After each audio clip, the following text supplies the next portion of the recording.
हमारे राम आ गए हैं। राम भारत की चेतना है, राम भारत का चिंतन है।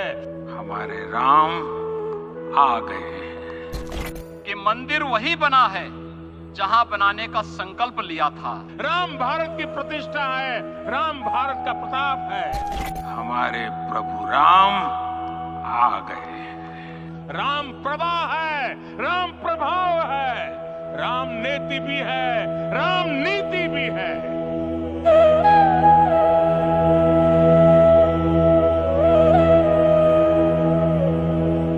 दोस्तों, कहते हैं मरने से कुछ वक्त पहले इंसान की आंखों के सामने से उसकी सारी जिंदगी गुजर जाती है। यह कहने में कोई हर्ज नहीं है कि आप और हम जब भी इस दुनिया से विदा लेंगे तो कल हुई प्राण प्रतिष्ठा का वो पल हमारी आंखों के सामने से जरूर गुजरेगा, या यूं कहें कि मरते दम तक हमारे दिलों में वो पल जिंदा रहेगा।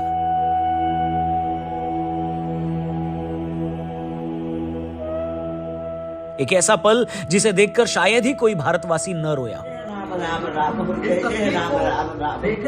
जिसे देखकर शायद ही किसी की आंखें नम न हुई हो, और जिसका गवाह बनकर शायद ही कोई हिंदू होगा जो भावुक न हुआ। सच कहूं तो जिस दौरान मैं ये सब बोल रहा हूं, मेरा रोआ रोआ कांप रहा है। मैं अब भी इस पल की डिविनिटी को, दिव्यता को महसूस कर पा रहा हूं। मुझे अब भी ये यकीन नहीं हो पा रहा कि क्या सच में रामलला अपने घर लौट आए हैं। यकीन मानिए दोस्तों, आपको अपनी जिंदगी से कितनी भी शिकायतें, कितनी भी कंप्लेंट्स क्यों ना हो, आपको ईश्वर से शिकायत हो कि मैं गरीब घर में क्यों पैदा हो गया, आपको इस बात का भी अफसोस हो कि मैं फला जाति में क्यों जन्मा हूं, हो सकता है आपको अपने रंग या रूप, अपने लाइफ पार्टनर से भी कितनी ही शिकायतें क्यों ना हो, मगर यकीन मानिए आपको इस बात के लिए ईश्वर का शुक्रिया अदा करना ही पड़ेगा कि आप उस दौर में जन्मे हैं जिसका इंतजार सैकड़ों सालों से किया जा रहा था।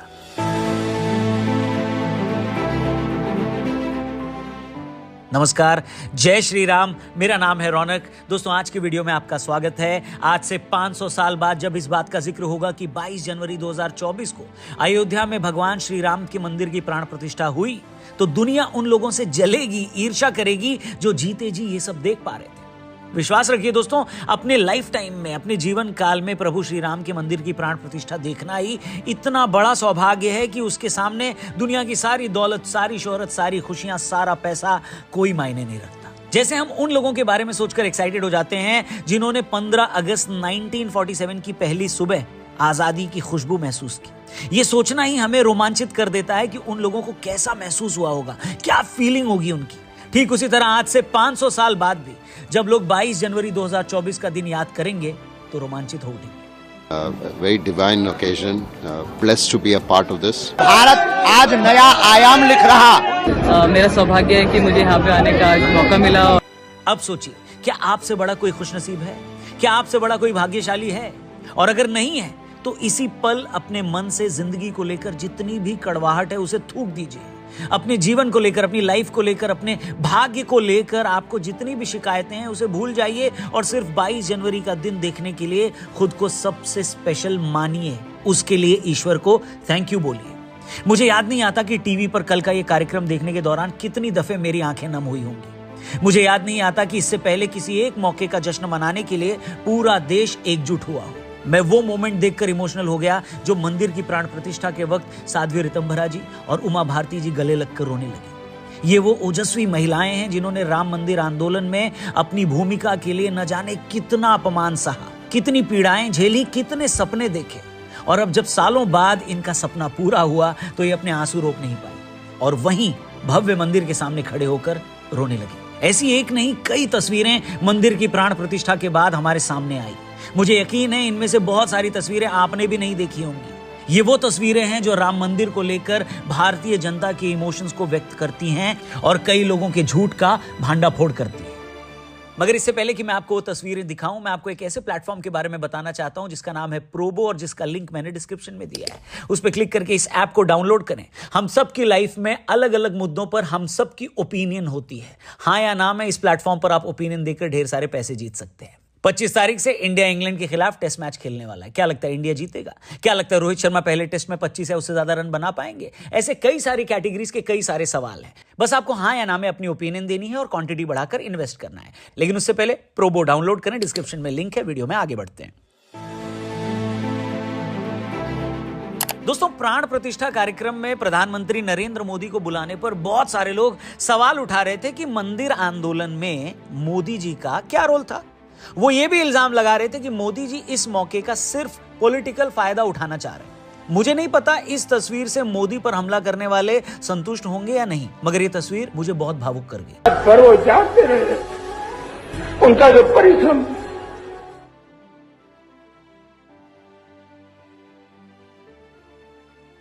उन साथियों को मैं प्रणाम करता हूं।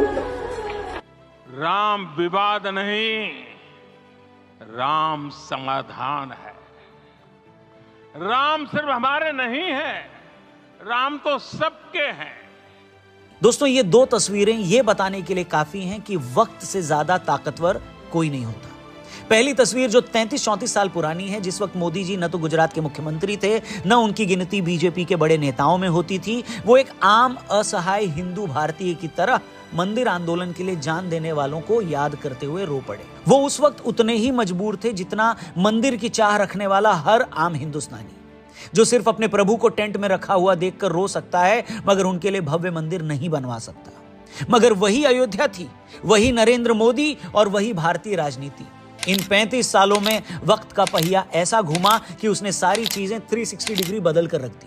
मोदी पहले गुजरात के मुख्यमंत्री बने, फिर देश के प्रधानमंत्री बने, फिर अदालत में रामलला ने अपना मुकदमा जीता और टूटने के करीब 500 सालों बाद जब रामलला का मंदिर बना तो उसकी प्राण प्रतिष्ठा का विधान करने वाले नरेंद्र मोदी ही थे। एक पल के लिए आप अगर पॉलिटिक्स को साइड भी कर दें तो अपने ड्रीम्स को, अपने सपनों को पूरा करने के लिए हिम्मत, हौसला और दृढ़ता की ऐसी कोई दूसरी मिसाल, ऐसा कोई दूसरा एग्जाम्पल आपको पिछले सैकड़ों सालों में शायद ही कोई दूसरा देखने को मिले। एक वक्त पर आप मजबूर हैं, टूटे हुए हैं, रो रहे हैं और अपनी हिम्मत और हौसले से आप वो दिन देखते हैं जब आप आज खुश हैं, मजबूत हैं और आपकी आंखों के सामने वो हो रहा है जिसका सपना आपने हमेशा से देखा है। लोक रथ है, जनता का रथ है, जो सोमनाथ से चला है और जिसने मन में संकल्प किया हुआ है कि 30 अक्टूबर को वहां पर पहुंच करके कार सेवा करेंगे और मंदिर वहीं बनाएंगे। दोस्तों, मंदिर बनना सिर्फ हिंदुओं के संकल्प की जीत नहीं है,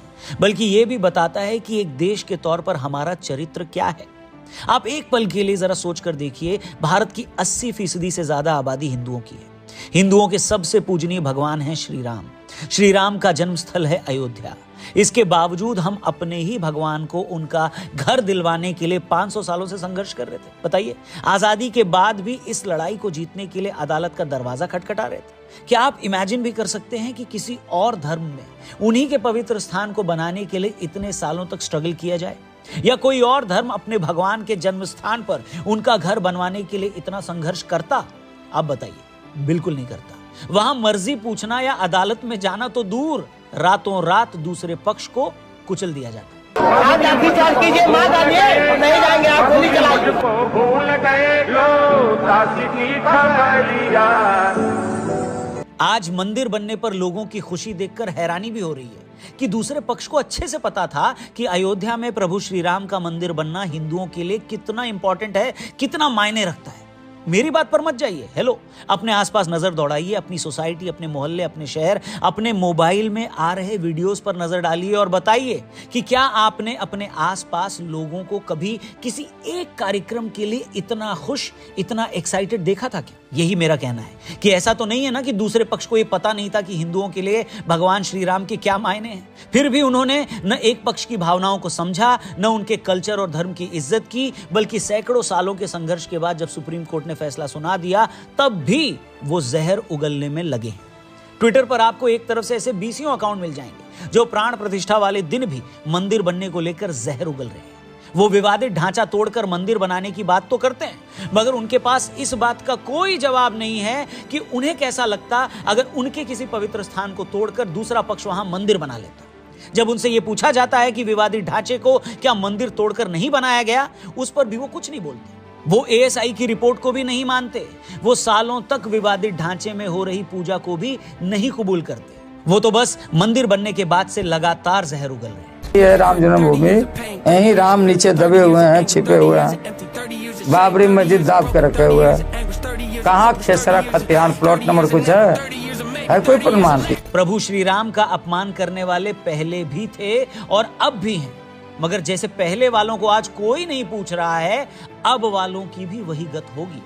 मगर उनमें और हम में यही फर्क है। और सबसे बड़ा फर्क तो कल मोदी जी ने खुद बता दिया। एक शाहजहां था जिसने ताजमहल बनवाने वालों के हाथ काट दिए थे, और एक हम हैं जो मंदिर बनाने वालों पर फूलों की वर्षा करते हैं।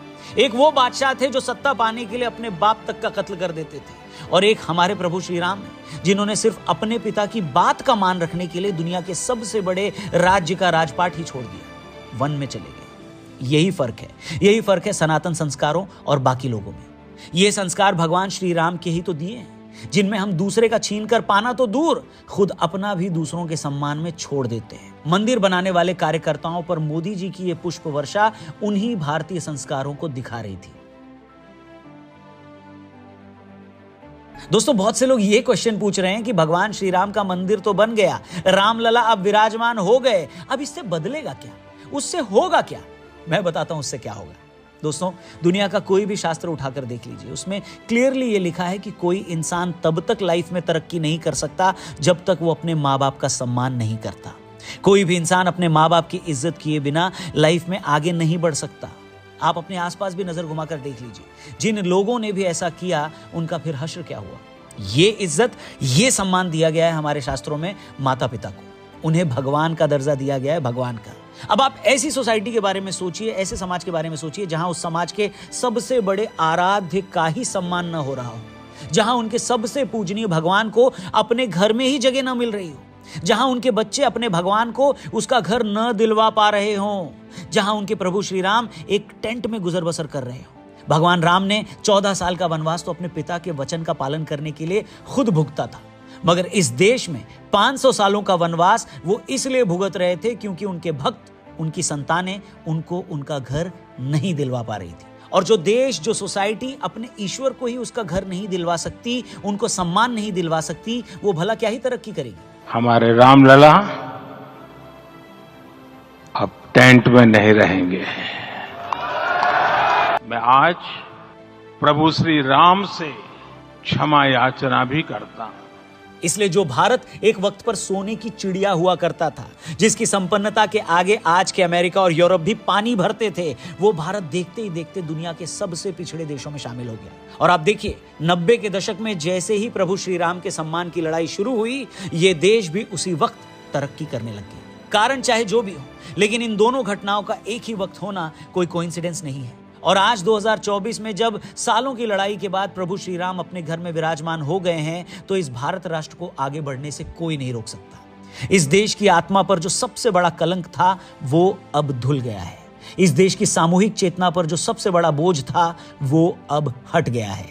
इसलिए आज के बाद से जो तारीख शुरू होगी, उसका एक एक दिन एक नए भारत की सुंदर तस्वीर रचेगा। और हालात आज उसी की गवाही दे रहे हैं। आज भारत दुनिया का अकेला ऐसा देश है जो रूस से तेल भी लेता है और जिसके प्रधानमंत्री व्हाइट हाउस में न्योता भी पाते हैं। आज भारत वो देश है जो दुनिया भर में फैली मंदी के बावजूद बचा रहा। आज भारत दुनिया का इकलौता देश है जो 7% की दर से तरक्की कर रहा है। कहने को तो बहुत कुछ है दोस्तों, मगर मैं चाहूंगा कि उन चीजों को बताने की बजाय अब आइए उन चीजों को होते हुए देखा जाए। और दोस्तों, अंत में यही कहना चाहूंगा कि प्रभु श्री राम की संतान होने के नाते हम सबका सालों पुराना अधूरा फर्ज पूरा हो गया है। उम्मीद करते हैं ईश्वर की नजरों में हमारा ये प्रायश्चित पूरा हो गया है। और इसी के साथ प्रभु श्री राम हमारे लिए भाग्य के द्वार जरूर खोलेंगे। अभी तो काशी और मथुरा की लड़ाई भी बाकी है, वो भी जरूर लड़ी जाएगी, मगर फिलहाल वक्त है इस पल के आनंद का। भारत में नई ऊर्जा है, भारत में आज नई किरण है, और सूर्यवंशी प्रभु श्री राम के आने के कारण आज सूर्योदय भी अद्भुत हुआ है। और इसी तेजोमय के साथ अब भारत विश्व गुरु की यात्रा प्रारंभ करेगा। और इस भारत में जातिवाद का जहर मिटेगा, क्योंकि राम सबरी के थे, राम वाल्मीकि के थे, राम सबके हैं और राम सबके रहेंगे। जय सिया राम।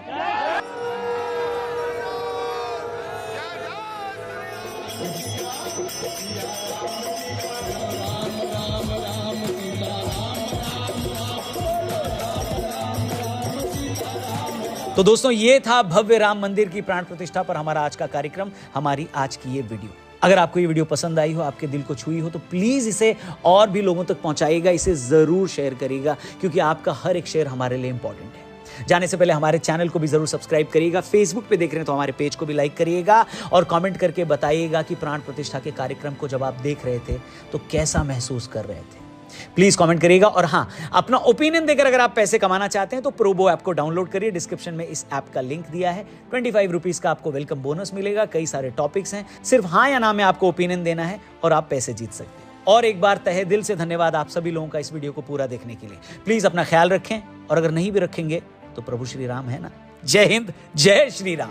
सियावर रामचंद्र की जय।